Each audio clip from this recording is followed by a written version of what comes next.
আজও নিয়ে চলে আসলাম তোমাদের সাথে একটা গাছ বসানোর ভিডিও নিয়ে। তো তোমরা কি কেউ এই গাছটা চিনতে পারছো? আমি কিন্তু এই গাছটার নাম জানি না। এই গাছটার মধ্যে অসম্ভব সাদা সাদা ফুল ফুটেছিল, তাই দেখে লোভ সামলাতে না পেরে একটা ছোট্ট ডাল ভেঙে নিয়ে এসেছিলাম।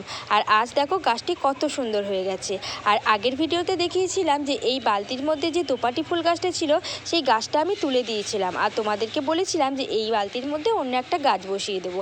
তাই ভাবতে ভাবতেই মনে হলো যে এই গাছটাই বসানো যাক, কারণ এই গাছটা হচ্ছে অনেকটা বড় হয় আর লতানো টাইপের হয়। তো সেই জন্য এই বালতিটাই আমি পছন্দ করলাম। তো যাই হোক, গাছের মধ্যে কতটা পরিমাণে শিকড় হয়েছে তোমরা তো দেখতেই পেলে।